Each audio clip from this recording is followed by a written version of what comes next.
Welcome to Sat Chats, the Bitcoin podcast where we chat about sats. Sats are the smallest part of a Bitcoin, the same way pennies are the smallest part of a dollar.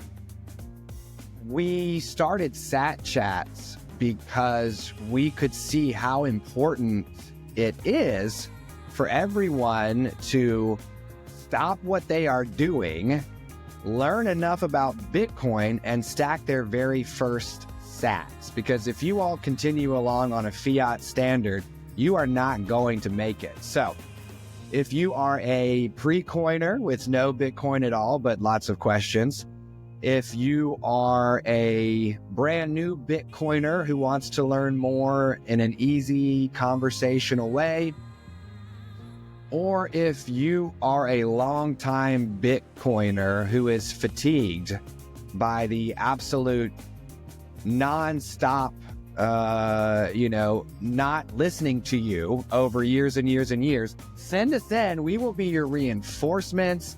We have energy. Share it with your friends and family so that they can stack their first sats too. I'm your host, Stuart Bitcoin Maxi, who wears prescription sunglasses to protect you and your loved ones from the molten core of my Bitcoin laser eyes. Yeah, we want to be careful with those puppies. Keep those shades on. I am your co-host, Chris, founder and CEO of Ithaca Hummus, proud Bitcoin smash buyer, and proud multi-coiner.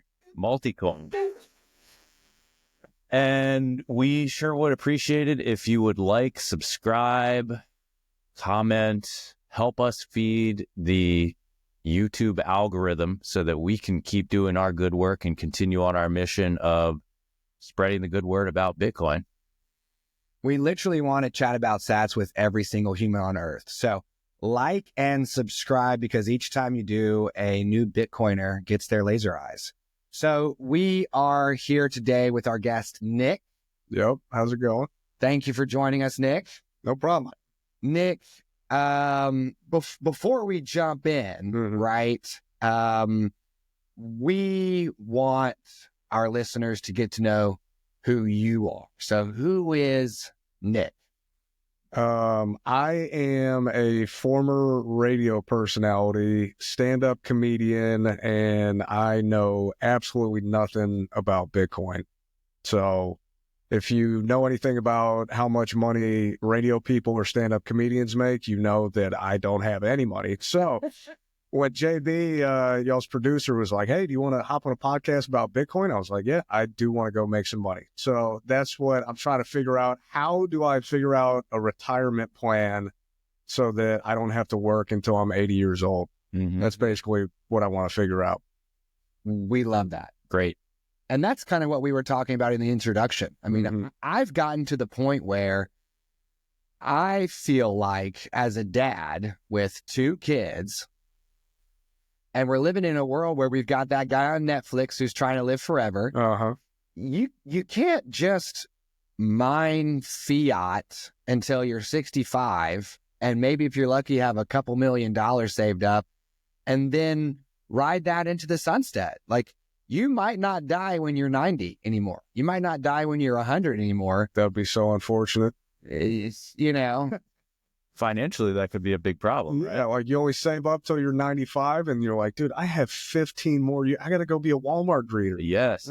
That's exactly what our guest Chris talked about, being a Walmart greeter. Like, he thinks he's going to have to work until he's dead. Yeah. And he literally, I guess everyone in their mind here in America has this idea of being a Walmart greeter when they're super old. Yeah, when arthritis kicks in and you can't move quick anymore, your brain's got dementia because of all the fruit roll-ups and everything that we ate in the 90s. Like, there's going to be a time where you can't do anything other than sit and wait for your iRobot servant to come help you out. So we need some Bitcoin. Yeah. I mean, imagine that you make it to retirement age successfully. You hang up your hat. You live for 30 years more, and then you run out of money and you're still alive. I think that's the third Mormon heaven. It's like, I'm on the stars. I can't go to the moon. That's teleological heaven. It's not celestial heaven. It's not lunar heaven. So I have come to believe that if I don't stop what I'm doing and switch from a fiat standard, a nation state paper slip standard, to a hard money standard, a Bitcoin standard, I'm not going to make it. I'm not going to make it. I'm not going to be able to work long enough to add value to the marketplace long enough to stack up enough money to live my whole life. So it's really cool that you're on the show today to learn more about Bitcoin and come up with a plan for retirement. I mean, Right. Tell me a little bit about where you are in your life financially right now. I know you said that you ain't got none, but do you have any retirement accounts? Do you have a savings account? Do you have any investments? You know, what's your general age? What's your general financial picture for the people out there who want to see if they're like you? So early 30s millennial, no savings, no 401k, none of that, because I always thought, oh, you know what? I'll eventually get a job that will allow me to have enough money to do that. And it didn't happen. So now I'm on a Bitcoin podcast. Yeah. Well, hey, dude, you are in the right place. That's what I'm feeling. I'm getting the vibe, the energy that I'm going to figure out something that's going to help. You could not have found anything better than Bitcoin if it comes to figuring out how to get a foothold Right. financially. So I'm like you. I think you said early 30s millennial. I'm late 30s millennial. You're an elder millennial. I'm an elder millennial. Okay. Yep. Astute. Yeah. And you can't spell astute without stew. Get at me. That's you can't spell stupid without stew either. Oof. So About that. take your pick. But I always had this idea in my head that I would be able to out-earn my stupidity. No matter what dumb choice I made today, I'd be able to earn more money later to... Yeah, because you can work yourself out of whatever decision you have. And it's like, yeah, I can mess that up, but I'll still have money to fall back on because I'll go work hard. Plus, I mean, I've always been an employee. Right. And I've always had a paycheck. And, you know, if I show up each day and am alive and reasonably effective, you know, I probably won't get fired. I'll probably see the next paycheck. Right. And I also had this vague idea in my head that I'd be able to get bigger and bigger paychecks as I moved from one company to the next. And well, that's the dream they sell you. It's like, no. If you work real hard here, there will be a better opportunity. You go there, keep making money. And that's when you start saving. And then you'll be 65 and you'll be done. That doesn't always happen, though. It doesn't. Because, I mean, even me, I earned a steady paycheck for years. And I did the company match, you know, where the company says, well, if you put in 5%, we'll match the first 4%. And I'm like, sweet, I'm getting 9%, right, free money.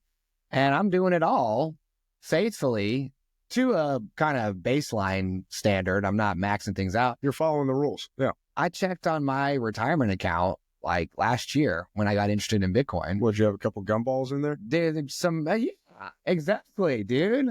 I had a couple of jawbreakers from the 90s that were half worked on. Yeah. And I went to Chappie. I'm like, Chappie, how much is somebody my age supposed to have in their retirement? And she told me, I was like, oh, so much more. Dude, that's the worst is whenever you see one of those studies pop up on the internet where it's like, well, if you're 30, you should already have $1 million saved up. You're like, I'm going to kill myself. Oh, God. Yeah. I got to go win the lottery tomorrow. Yeah. I'm so... Hey. Right. But meanwhile, a trip to Chick-fil-A where I get my spicy chicken deluxe with pepper jack cheese and extra pickles and Chick-fil-A sauce and French fries and Dr. Pepper, it might have been $7 or $8 for me to get that pre-pandemic. Now it's like $12 for me to get that. I thought you were about to tell me you didn't know anything about Bitcoin, and then you went to go get your spicy deluxe, and somebody said, "My pleasure. By the way, have you checked out Bitcoin?" You're like, "Okay, I might as well, dude." No. You didn't find out about Bitcoin at a Chick-fil-A? A Chick-fil-A team member did not teach me about Bitcoin. The word God, I didn't know if they were spreading the word of SAT. You know? So, you know, I think people come across Bitcoin in different ways. I mean, some people get told by others. Some people hear it in the news. I saw it. I mean, my first time, somebody came to me and was like, "You need to look at Bitcoin." I was like, "Whatever, you shut." Right. And it wasn't until I saw it again in the news that I was like, "What is this?" When was the first time you heard about Bitcoin, Nick?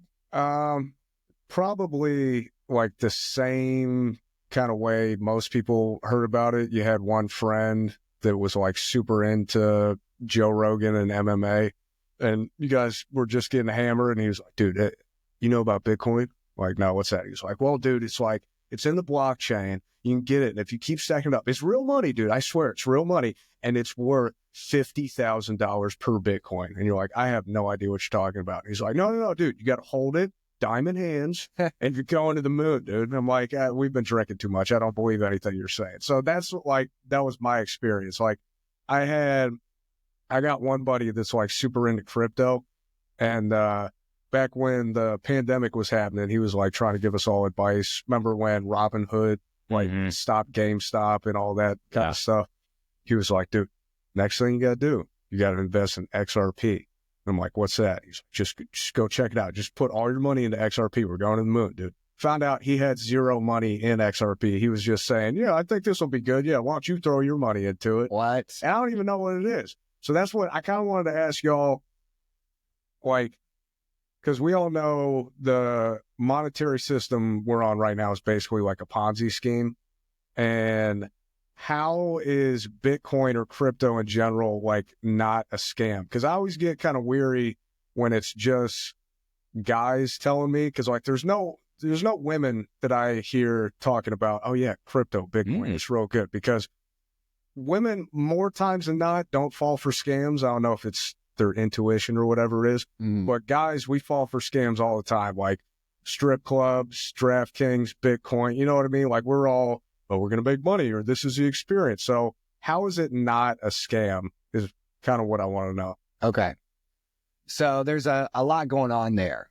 And I want to try to break that down a little bit. I love, first of all, on this podcast, we do believe women are superior to men. 100%. Well, if you've ever talked to one, they're so much smarter. It's just, yeah. They're just categorically better. Yeah. I can't think of one thing that we're better at. No. And we had a whole beehive conversation with one of our guests, Sarah, who came on. Okay. And she actually does actively trade Bitcoin. So there are ladies out there. We're just a bunch of dum-dums that are going around shouting stuff at the top of our lungs. That might be the difference. As guys do, yeah. So I really like, too, that you already know the fiat system is busted. Right. It's just nation states that are printing their own slips of paper, claiming that it's money, making us use it, and then printing more of it when they need it. Mm-hmm. We have to work for it. Right. They don't. So we know that's all messed up, and we can just set that to the side, okay? The cryptocurrencies, that gets trickier because there's a lot to unravel there. It can feel nuanced. You're like, well, why are Stuart and Chris claiming that their bleep blorps are money? But my drunk buddies' bleep blorps aren't money. Right. And why are Stuart and Chris saying Bitcoin is the greatest and all these other currencies are scams? So it's really hard to kind of untangle. Well, because I understand Bitcoin's worth a bunch of money. Like we were talking earlier, the guy back in 2012 who was begging people to buy Bitcoin, now he's a billionaire. Mm-hmm. Like, does it end? Because like I see it keeps going up. Like I think we were talking earlier, the last time I checked it was at like 60,000 for a Bitcoin. Now it's 102. Yeah. So it keeps going up, but that's because people are putting money in it, right? Or does the value increase because everything else is falling away? Like that's what I don't understand. So, maybe first let's establish Bitcoin as its own thing separate from cryptocurrencies. And then we'll move on to the reasons why its value has increased over time. Okay. I think it's really, so I'm a Bitcoin maxi, and that means I think that there is Bitcoin and then there is coin, right? And if it's not Bitcoin, it's coin, right? So Bitcoin is a decentralized program that is run not by a single person or company or entity, but by all the people that use it. No one person can change Bitcoin. Okay. The same way nobody operates gold. Gold is just a thing, and it has properties that make it good money, better than banana peels or pine needles. Right. Bitcoin, no one controls Bitcoin either.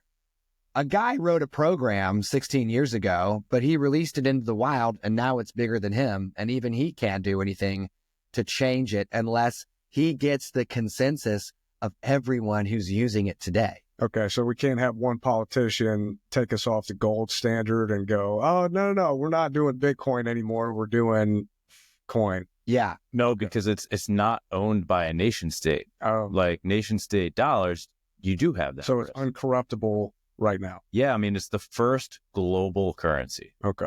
Yeah.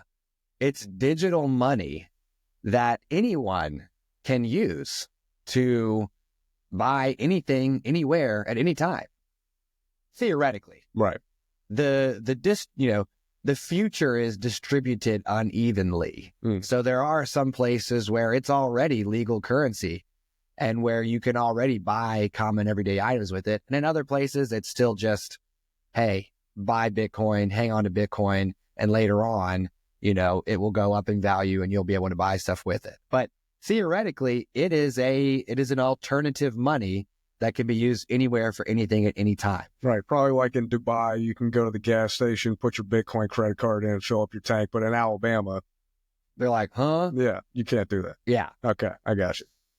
So the key difference between Bitcoin and nation state paper or fiat, and one of the key differences between Bitcoin and cryptocurrencies is that you need the consensus of the people who are using it as money to make any changes to it. So it's a true democracy, not just, hey, there's 5 people that are going to decide what goes on, but you guys can vote on which option we take, but everybody's got to come to a consensus like, no, this is what we're doing. Right. Okay. It is an inevitable constant thing that cannot be tampered with.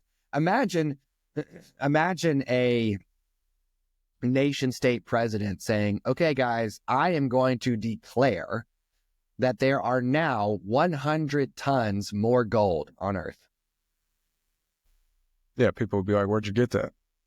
You can say that as many times as you want. Yeah. That doesn't make more gold appear. Right. Imagine a nation state president saying, guys, the force of gravity is now 9.9 meters per second squared. It's not 9.8 anymore. Okay. I don't care what you say. You can't change gravity, right? You can't change Bitcoin unless you have a set of developers who are working tirelessly to make a reasonable improvement that is safe and controlled and good. And then they send it out to all the people in the world who are using Bitcoin. And if all the people in the world using Bitcoin decide to upgrade to that new version, well, then you do have a change. And when you say using Bitcoin, you're talking about people who are running the Bitcoin blockchain on their computer, right? You're talking about nodes. Nodes, and I believe to an extent miners also have nodes and things, right? Okay. Like the people who are really up, you and I, we're just going to transact on top of. Right. We don't know how the electricity gets from the switch to the light. We just turn it on. Right. And we just know lights are cool. Yeah. Lights are good. But the people who are down in it and they are securing Bitcoin, they're verifying transactions, they're mining new Bitcoin, those individuals are the ones that would need to upgrade to, a newer version in order for some type of change to come around. All right, real quick, because I told y'all I'm dumb, so I'm learning new vocab words. What's a node? What's a miner? Mm-hmm. You want to take this one? No, you go ahead. A miner is someone who is going to grab the transactions that have occurred and kind of organize them into a block, put them on the blockchain. Okay. And as a result of their hard work, they get rewarded some Bitcoin. And that's how new Bitcoin is mined. Okay. A node is someone who checks the miner's work. It's very hard to do the miner's work. It's very easy to check the miner's work. So a miner needs a big computer. A miner needs he needs Biff's hoverboard from Back to the Future 2, right? The one that can go over water. Right. A node only needs Marty McFly's hoverboard. You know what I mean? Just woo! You could get your laptop, a little Raspberry Pi, just a little buddy computer can say, okay, I checked your work. That's right. Okay. Those transactions happened because that Bitcoin belonged to Chris and now it belongs to Stuart. And now Stuart sent it to Nick and now it's Nick's and we're good. So miners need lots of computing power and they do lots of hard work and they take the transactions and they commit them to the blockchain. A node doesn't do a lot of work, doesn't need a big computer, just checks the work and says, cool. Okay. And that node is incentivized. The miner is incentivized because they want the Bitcoin. Right. If a miner commits a new block to the blockchain today, their reward is 3.125 Bitcoin plus transaction fees. Oh. You know how much that is? No. It's over $300,000. Like that. Do you know how often a new block is committed to the blockchain? How often? Every 10 minutes. $300,000, $300,000, $300,000, $300,000, $300,000. All right, real quick, back it up because the blockchain, you're saying committing it to the blockchain. So there is the cyber blockchain where all these things are connected, saying there's 21 million blocks of Bitcoin. 21 million Bitcoin. Bitcoin. As many blocks as you want, because that's just a record of transactions. Okay, so it's just like, hey, this person owns this part, this person owns this part. It's like looking in the sky and going like, oh, I own that star. Or it's like a giant spreadsheet. It's just like a giant shared public spreadsheet that exists on the internet. Yeah. Instead of a spreadsheet of transactions that's behind a closed wall at a bank that nobody can see, and they say, trust me, bro, all the transactions are right there. If you want to look at them, they're right there. Since the beginning of Bitcoin, 16 years, every transaction ever is on the blockchain like a big public spreadsheet, and we're all like a Google sheet. We're all in there looking at it at the same time. Okay. So like a node, all a node is a computer that has a copy of that's up to date. Okay. So the miner wants to power the network by verifying transactions so that they can get paid. Right. Because getting paid in Bitcoin rocks. Yeah. The nodes don't get any money. They don't get any Bitcoin for doing what they do. But they're incentivized to watch the work and to keep an updated copy of the spreadsheet so that nobody can hoodwink them, right? The first step to becoming a Bitcoiner is to stack your very first sats. But further down the line, you'll get to a point where you're like, you know what? One thing that's really cool about the money that I'm using now is that nobody can lie to me and tell me that they sent me some Bitcoin that isn't real, right? They can't double spit. They can't go control, copy, paste and send this Bitcoin to one guy, but also paste it over here. Because the network will say, well, only one of these transactions works. And they'll figure out which one it is. There's no hiding. So you become incentivized to run your own nodes so that you're like, you know what? I have my own full copy.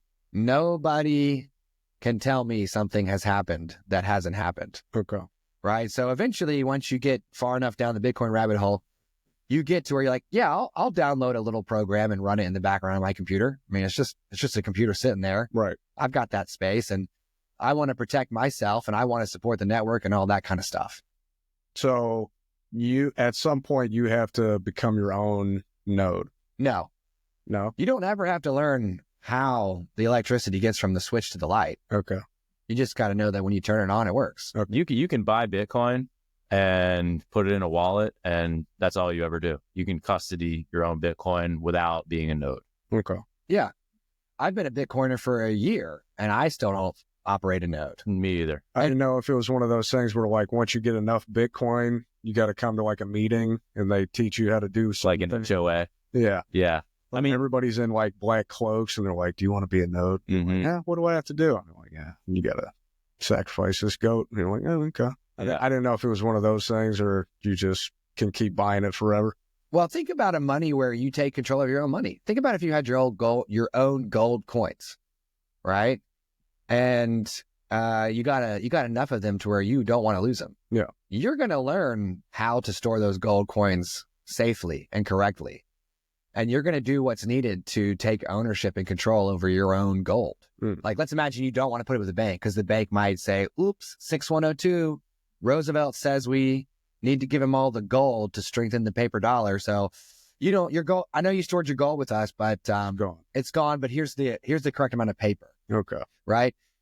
If you're the kind of person who wants to take control of your own money, then you become responsible for your own money. And the more you stack sats, the more you look for ways to make sure you know what you're doing. Okay. Because Bitcoin is just like cash. It's just like gold. If you, dude, here goes a 1990 story for you, bro. I grew up in Hampton, Virginia. Okay. And that's in the Tidewater. It's near Newport News. It's near Hampton. It's near Virginia Beach. Ice cream truck would come through our neighborhood. Like, Yes. some ice cream. Well, you have any allowance? I'm like, I got $10, Mom. I had a $10 bill.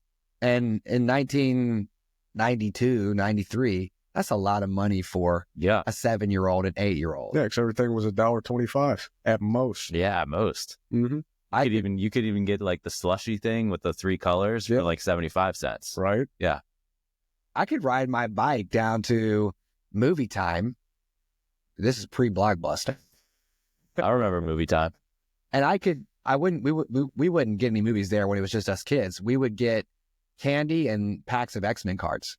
So $10 would get me a ton of Airheads and a couple of X-Men packs. You know, I crack them open, add to my collection. Right. So $10 was a lot of money. I'm like, okay. By the time I get permission from my mom to take my allowance and go get an ice cream truck, it's down the block. So I'm like, all right, I got to run. I need to catch up. For whatever insane reason, holding the $10 bill in my hand felt unsafe or did not occur to me. I wanted to make sure I safeguarded my $10 bill. So I slipped it down into my sock right by my ankle. And then I ran after the ice cream truck. We've all had that happen. Then when you got there was no more $10 bill. Yeah. And I still hurt. Yeah, there's that empty pit in your stomach where you're like, I'm bankrupt. I'll never financially recover from this. Yeah. And it was only $10. And yeah. Dude, Fair my inner child is still hurt today because when I finally caught up to that ice cream truck, I was flush with success from having caught it. And 4-4, dude. I believe, and of course my memory's not great, but I'm fairly certain I gave the dude my order. And then I reached down into my sock to get my $10 bill. No $10 bill. No ice cream. And I retraced my steps. No $10 bill. It was fully gone. Today, when your identity is stolen and some guy takes your debit card to Walmart and runs up $10, $50 gift cards real quick before you realize something is wrong and you contact your bank or your credit card, you go, oh, it's okay, we'll just put it back. That's a whole nother topic because where does that money even come from that they're just putting it back? But back in the days of cash, when you lost your cash, it was gone. Right. If your gold coin spilled overboard to the bottom of the sea, gone. If you lose the keys to your Bitcoin, gone. Or if somebody gets into your wallet and sends your Bitcoin to their address, that Bitcoin's gone. Wasn't there a story a few years ago of some guy who had like millions of dollars of Bitcoin like locked away and he forgot the passcode? And There's you had like lots of stories like that. Yeah, you had like 3 more chances to figure out the password. Otherwise, it'd just be gone. Gone. That's crazy. So it's real money. It's cash. It's gold. So did Bitcoin. we just, you're saying it's gold. Did we just all come together because everything's across the board? You can see all the transactions. You can see who has the money. We just decided this is worth value. This is valuable. Well, like gold.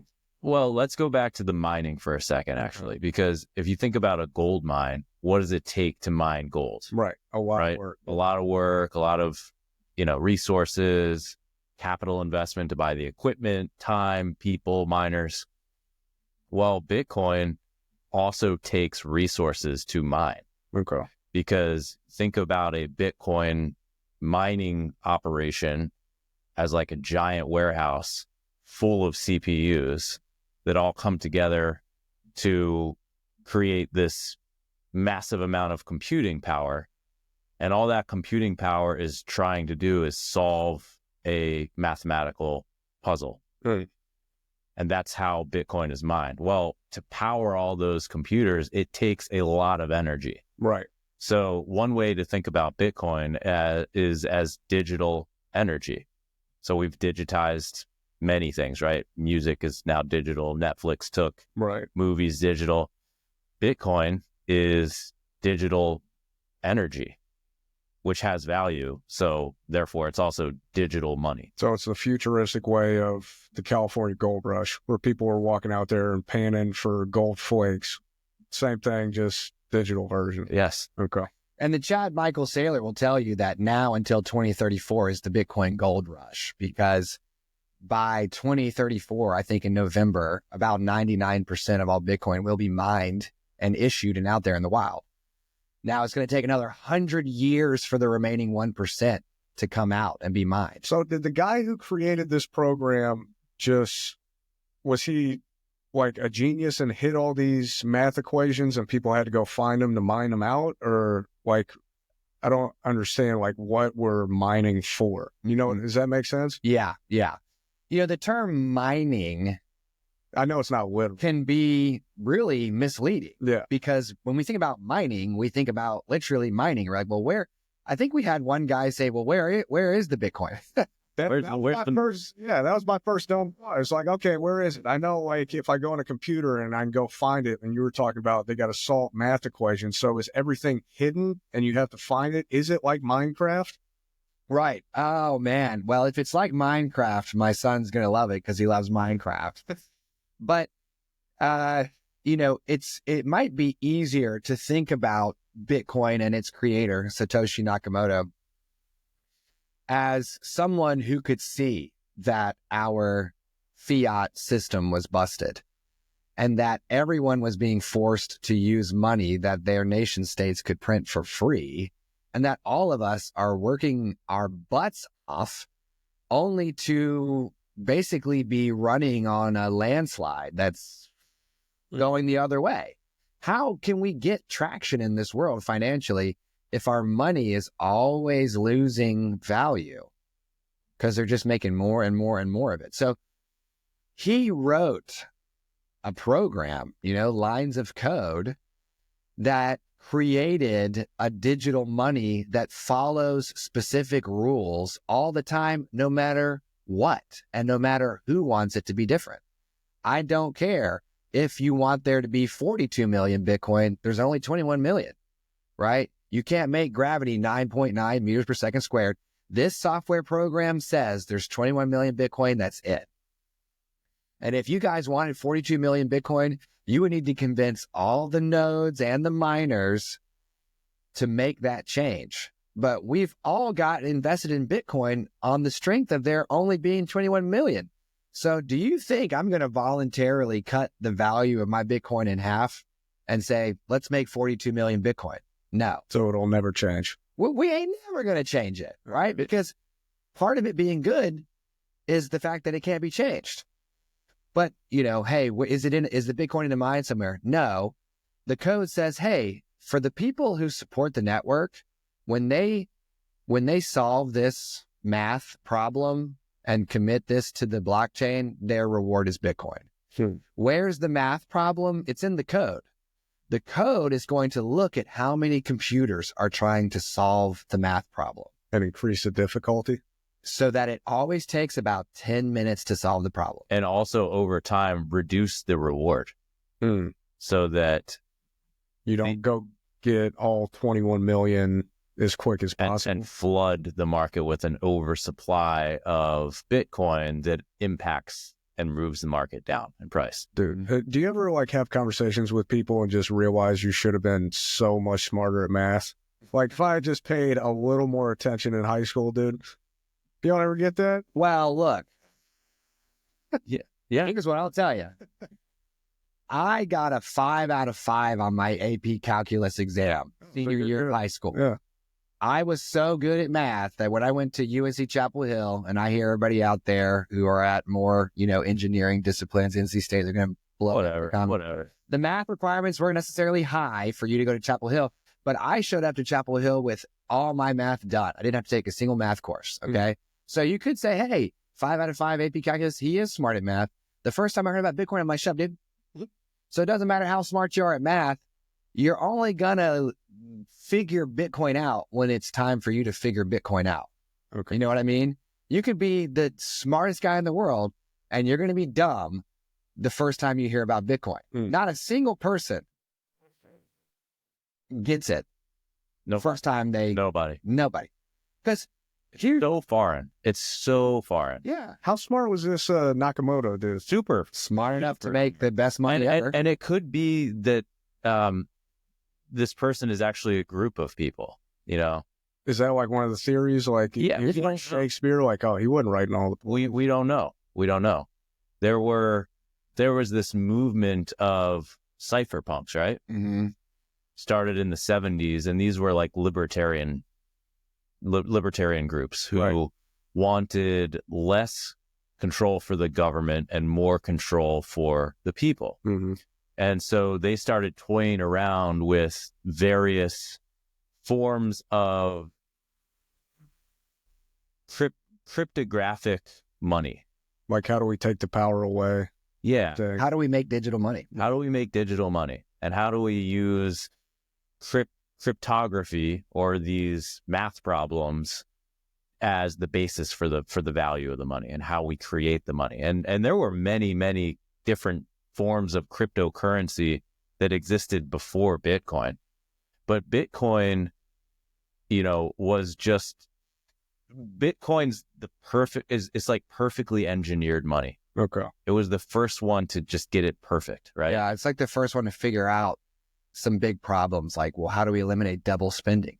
In a digital world, when you can control, copy, paste a document 1,000 times, Right. how can we set up a piece of code that's going to prevent, that isn't going to allow people to control, copy, paste the money 1,000 times? So the money ends up having no value. Mm-hmm. Okay. So this guy didn't just like come up with the idea soup to nuts out of nowhere all by himself one day like that. Yeah, There was a lot of trial and error that led up to. So what's his name? Satoshi Nakamoto, Satoshi Nakamoto. which is not his name. That's a pseudonym. The same way Neo and Trinity and Morpheus are pseudonyms. Okay. So he's like Jesus, crypto Christ. You could consider him a prophet. Yeah. Maybe he's definitely a big deal, but he might be a guy. He might be a girl. He might be alive. He might be dead. Might be a human. Could be an alien, dude. We don't know, right? Could be a blue whale in the ocean, dude. Nobody has any idea, but it doesn't really matter, right? Because the message he put in the bottle and put into the ocean has already got to the other side of the world. Mm-hmm. And we've all picked it up and read like, oh my God, this is amazing. This is the solution. Nothing he can do today can have any impact on what he created. It's already set in motion. Yeah. Okay. And that's part of what makes Bitcoin separate from cryptocurrencies, the same way it's separate from fiat. XRP, Ethereum, Solana, Dogecoin, maybe not Litecoin, I don't know. Yes, Litecoin, the guy. Yo, you ever seen the founder of XRP? That Russian dude? Look it up. Oh my God. All right. What's he working with? Look it up. I'm not going to do that right now, but look it up. So these are all currencies, quote unquote, that are controlled by somebody. Okay, but Right? this guy was just like, the idea is bigger than me. Okay, so He gave it away. as the perfectly engineered money, he understood that he couldn't be known. Hmm. You can't know, because then it puts him in a different class Right. as everyone else in the Bitcoin world. So this guy actually, or this group of people maybe, or this woman, whoever it Right, was, right.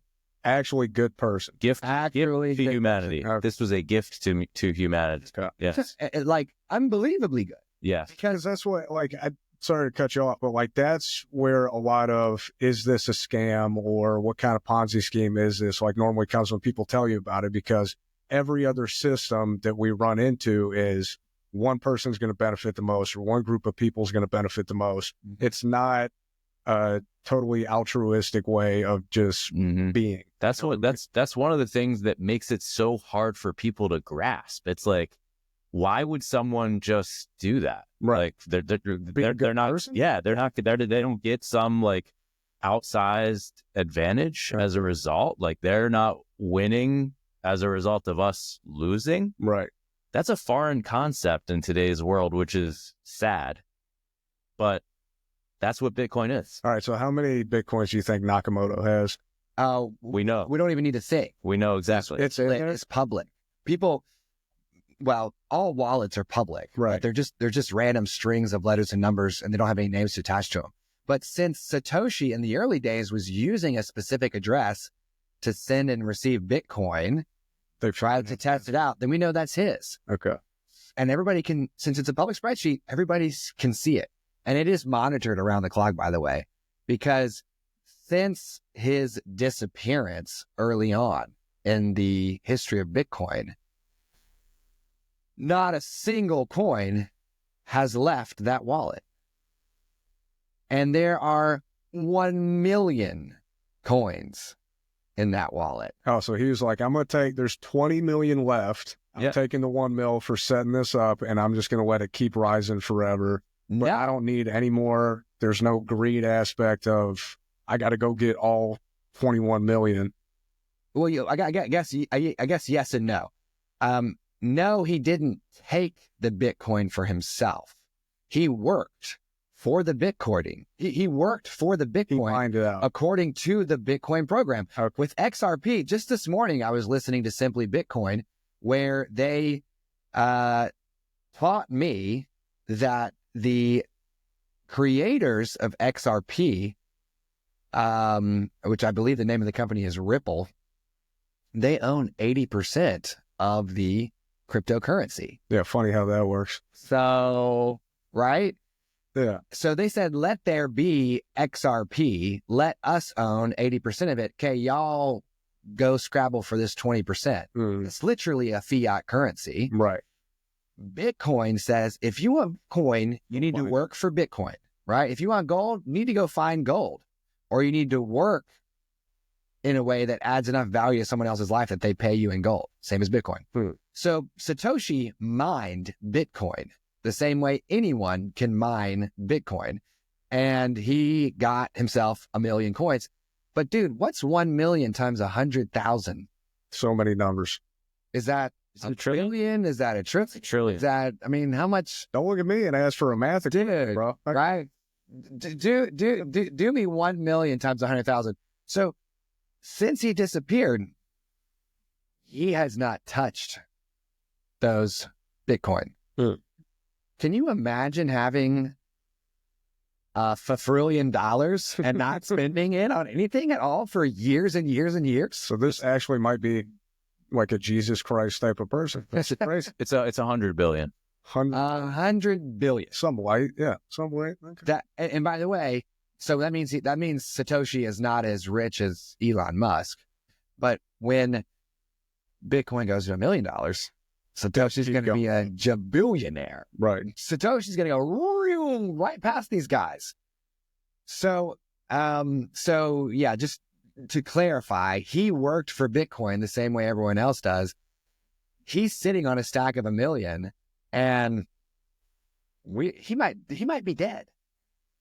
And if he's dead, that 1 million is going to stay where it is because you need the keys. The guy who lost his Bitcoin, Yeah. We're stressing, one thing on this show today, I think, which is that if it's your Bitcoin, you're responsible for it. Right. And if you lose it, it's gone. And that can feel scary to people. They're like, well, when I put my money with the bank, if something happens to it, they just put it back. I can be made whole. In exchange, you have to accept a currency that's losing value all the time. Right. Which for me, that was okay for 38 years. And I was like, wait, what the hell? I'm not doing it. That's a bad trade. But what's nice about Bitcoin is it actually isn't that scary. When you take your Bitcoin into self-custody, right? When you take your Bitcoin into your wallet, the same way you might deposit money in a bank account, it's just your bank account. When you make that wallet, you are given 12 words in a row, 12 random words in a row. It's called your seed phrase. And if you memorize that seed phrase, or if you write that seed phrase down and you put it somewhere super safe, or even better, you hammer that seed phrase into some titanium that can't be burnt, can't be waterlogged. So long as you stick to your seed phrase, it doesn't matter if you lose your Bitcoin in a junkyard somewhere. It doesn't matter if the laptop that has your wallet on it or the smartphone that has your wallet on it drops into a bathtub or gets cracked. Because all you got to do is download a new wallet. And when it says, okay, do you want to create a new wallet or do you want to restore a wallet from a seed phrase? You restore a wallet from a seed phrase, you pop in your 12 words, there's your Bitcoin. Because your Bitcoin is on the blockchain. Right. It exists. Like a full of post office boxes. It never goes anywhere. So the seed phrase is like your social security number or like the KGB sweeper cell phrase. Yeah. You just got to say pasta Tuesday. And their words exactly like that, actually. They're like 5 to 10 letter words, right? They're just random words. Totally random. Random. The problem with guys that lost their Bitcoin in a junkyard or the guys that are getting locked out because they don't know the password is they didn't store their seed phrase. They're like, hey, here's your seed phrase. Remember, okay, whatever, dude. Let me get into the wallet. It's all good. Because as long as I can log into this wallet, I know I'm good. It's like, no. You should have had your seed phrase. And there were a lot of people who bought Bitcoin early on who just didn't understand that. They thought it was just something they could buy online. Check, and they're like, I have 18 million seed phrase. Dude. What? Yeah. What do you mean seed phrase? Right. So that's another reason to eat healthy, exercise, so you don't get Alzheimer's and forget your seed phrase. Don't forget your 12 words. Yeah. Don't do that. So let's recap here for a second, Nick, because Bitcoin is a big conversation, right? But we're just chatting about sats, right? Just sat, Chad. Little bite-sized chats. Our goal on this podcast is to get people started. It's not to get them all the way to the point where they go, I've got it. Right. Bitcoin is valuable because it cannot be manipulated or debased by a nation state or by a company that is issuing it. It is a thing that is as real as gold, as real as grass, as constant as the force of gravity, right? Oh, I get it. Bitcoin is valuable because to make changes to it, you need everybody to agree. And the only reason why everyone would agree to make a change to Bitcoin is if it is good for everyone using Bitcoin. It fully eliminates that I'm the winner because all y'all are losing. Satoshi made Bitcoin and gave it away because the fellow is some type of heroic figure. But the rest of us are all operating according to our own incentives. None of us are as, we don't need to be like Satoshi in terms of his ability to make something incredible and then just cede control of it. We can adopt Bitcoin because it helps us save money. It helps us buy anything, anywhere, anytime. It helps us not get manipulated or debased or, monkeyed around with, right? And we all power the network with our own self-interests, maybe even our own greed, actually makes a better, stronger Bitcoin network because everybody has to work for Bitcoin. Nobody can just get it. Nobody can just have it, right? Mm-hmm.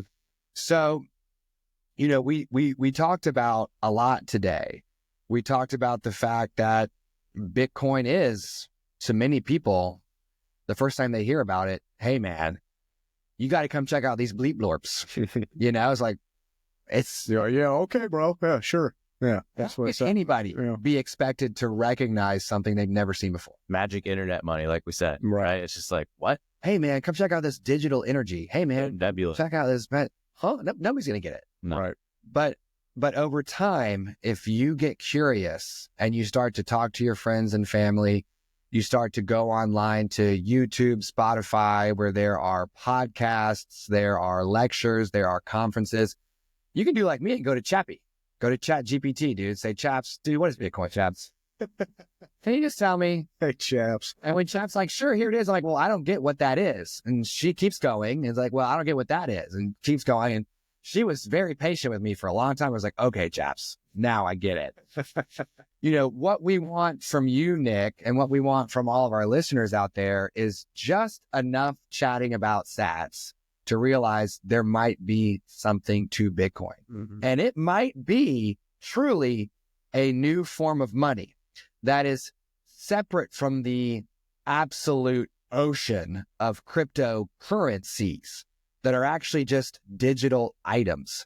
They are cyber sundries, right? They're online things. They're not money the same way Bitcoin is money, the same way gold is money, the same way silver is money. And they're separate from all that fiat business, which is just so... You're saying the Hawk to a coin was a bad financial move if you bought some of that? Oh, pump and dump.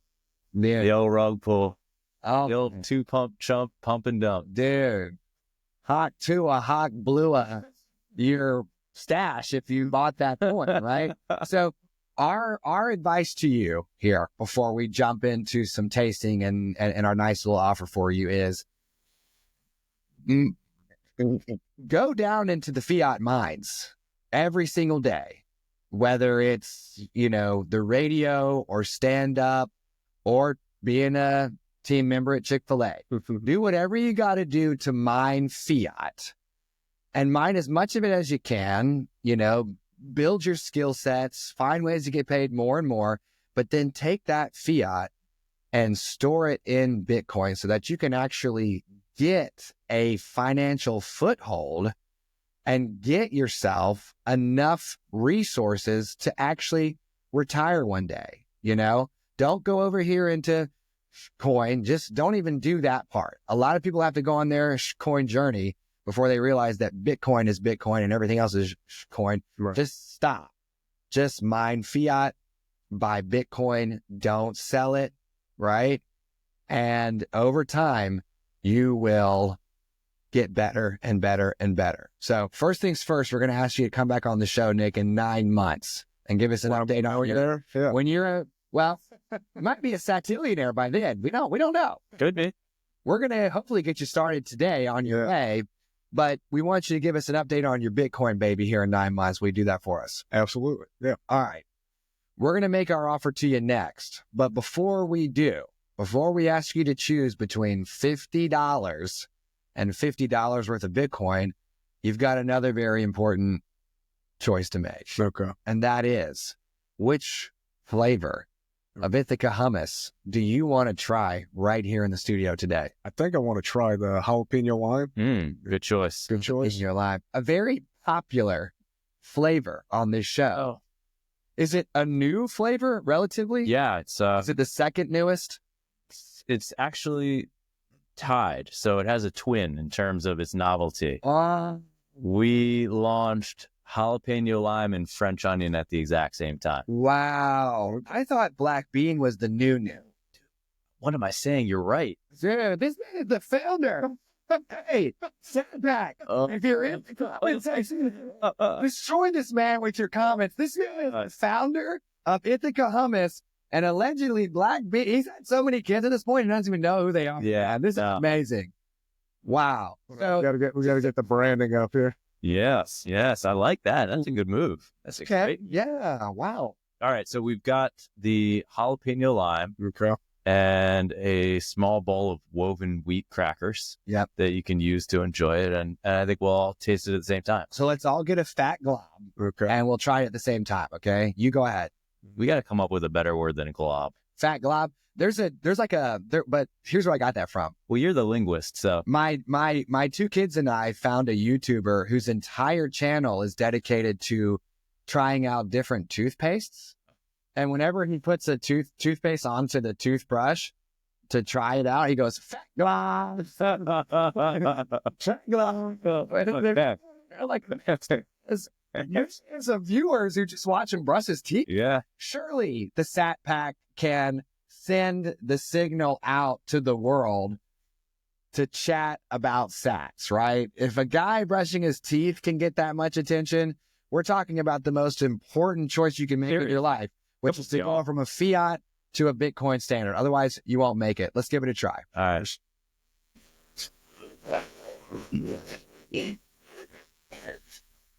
Yeah. I can knock out a whole thing of that, dude. Whole time. So good. You could, So good. mm. I'm going to do this real quick because I got to talk here in a second.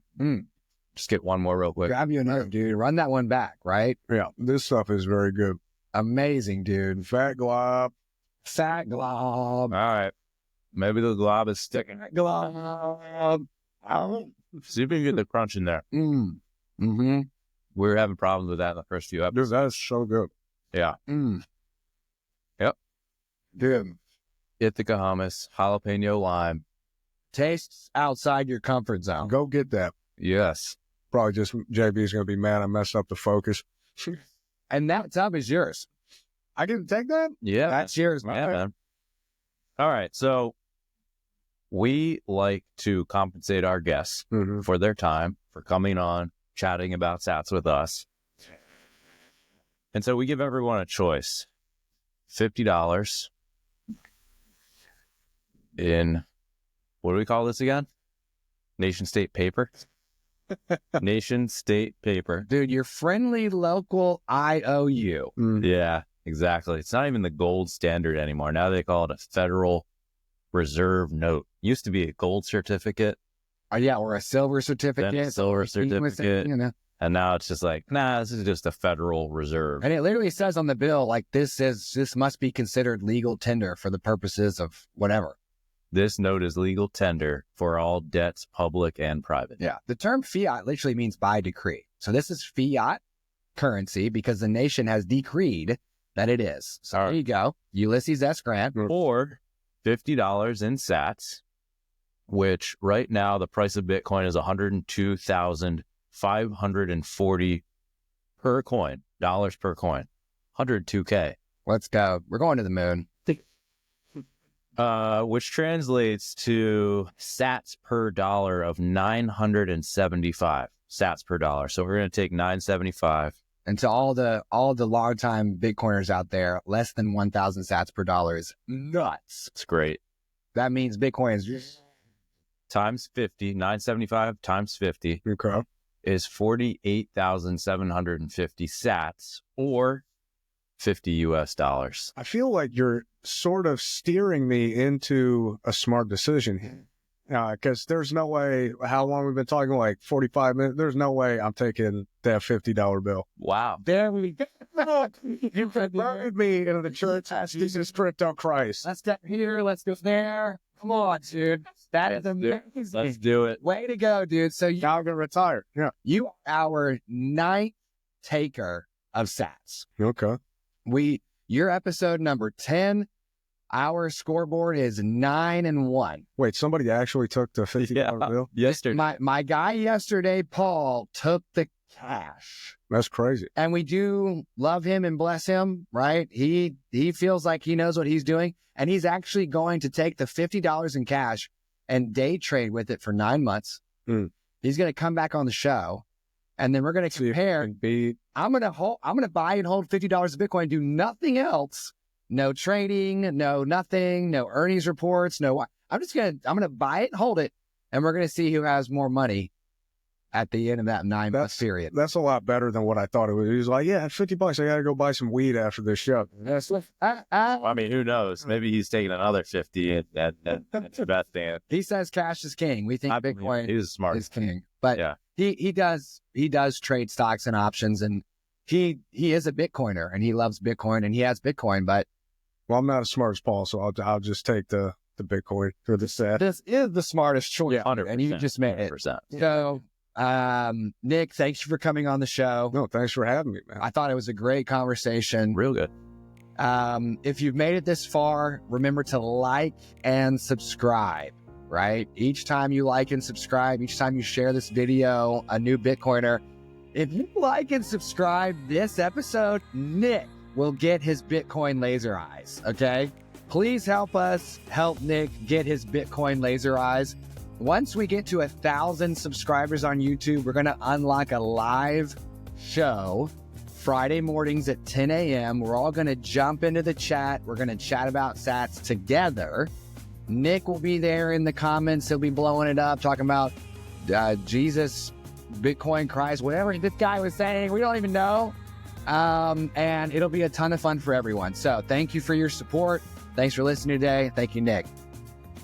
Let's also take a quick seckaroo to remind everyone here that Sat Chats is for educational purposes only and should not be construed as financial advice. Also, the views of our guests, like Nick here, are their own.